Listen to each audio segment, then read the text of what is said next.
So let's go into game one of this series, which is me versus Dan.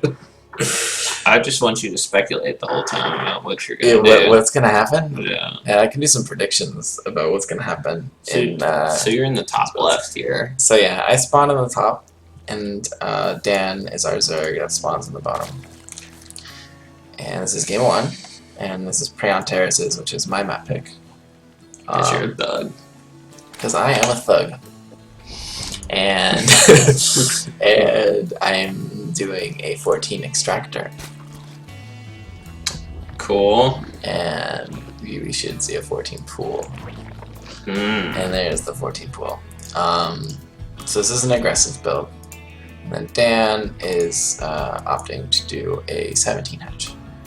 The rush distance on this map is quite short. And this gold, it totally makes sense as to why he would do this build.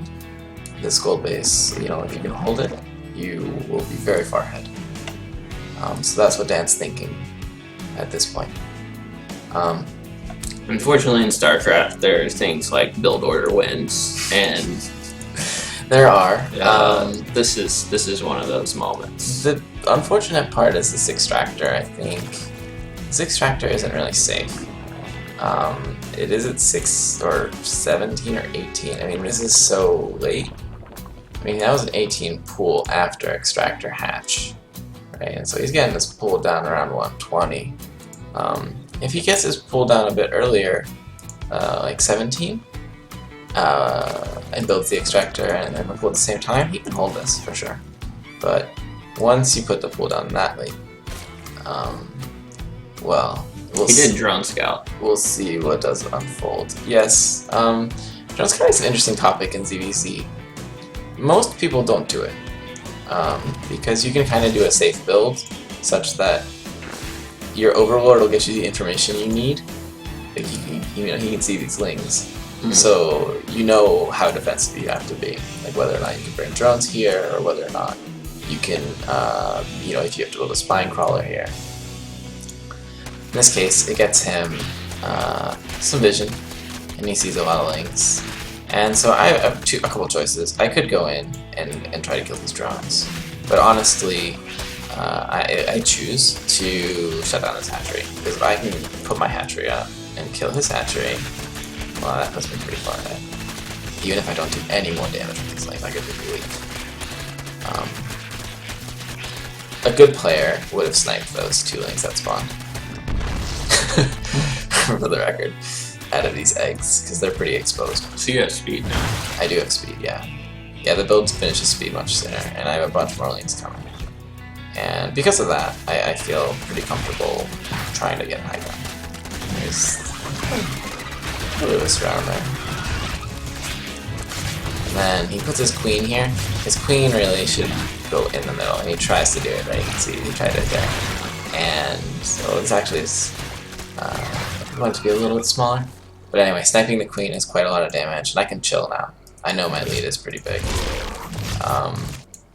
And Dan just calls it because he feels the same thing. Because he sees this, and being a queen and a bunch of drones, well, not actually a bunch of drones, he's actually ahead of me on the drone count, but having an extra base so I can drone up is why he ends up calling that one. So there is game one. Alright. Yeah, it was definitely a build order mismatch. Dan got a little too greedy, and it just, I messed up again, sorry.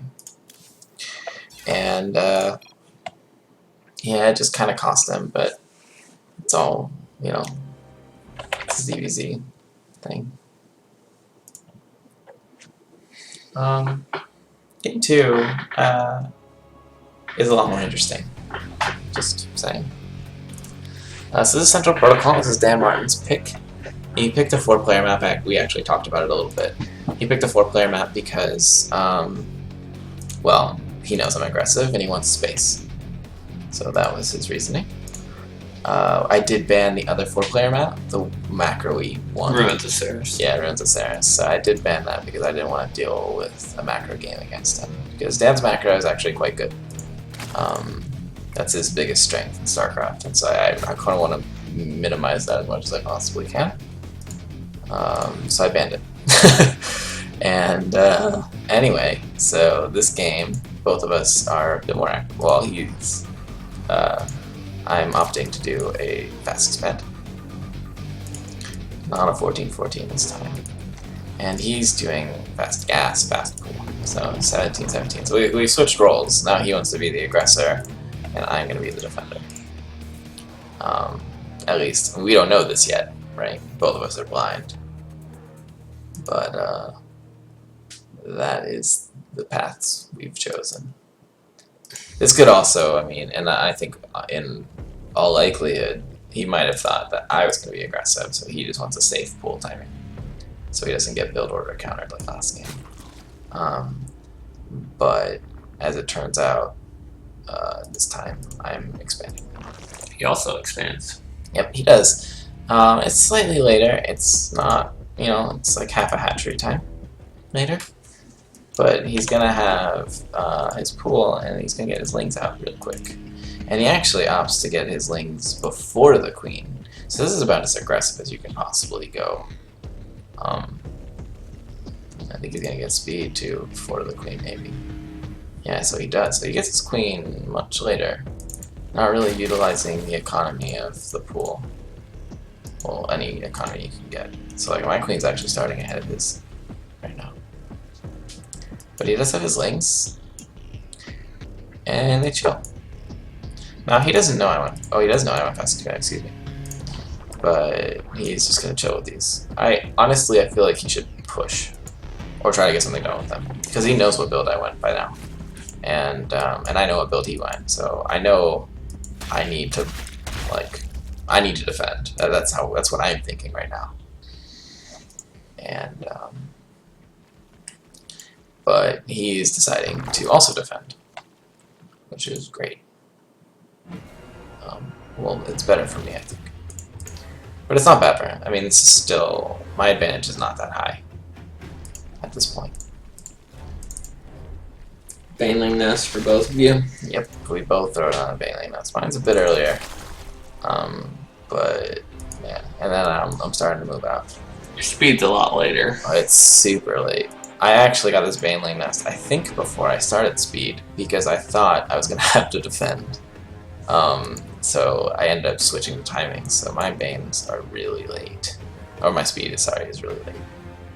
Which is why my Bane's nest is ahead of us. I'm going to start morphing him. He moves out kind of blindly and ends up seeing everything I'm doing, which is terrifying. This is really dangerous what he's doing right now. Those are Banelings. So, yeah, that was a really kind of a big misplay. And now we get to see some Bane Micro versus Lings. And one Baneling hits, and the second one hits, and now I get a 3 Queen Sprout. Nice little thing, and then his Lings that he sent to my base, he ended up recalling. But we still have a pretty decent fight going. I get my Lings in, and I'm building a bunch more. I'm building 14 right now, so I'm ready to just commit. And I'm surrounding this thing. He accidentally clicks his hatchery. I get a second queen for free. Oh boy. Yeah, that hurts a lot. It's just a small mistake. I mean, that's such a small thing. He A-clicked, and instead of hitting ground, he is building. So he's morphing Banelings now too, which is good. It's the right move. Honestly, they should have come a bit sooner. Because he should, if they were up right now, it'd be really nice. We get to do some micro. Ooh. He had move command. If he didn't have move command, that would have hurt me a lot. I would probably lost like 10 lings there. Definitely would have hurt. Put a little bit of micro, ends up cleaning up the rest of the lings. And that's game. That's gonna be fun, yeah. So that's the series.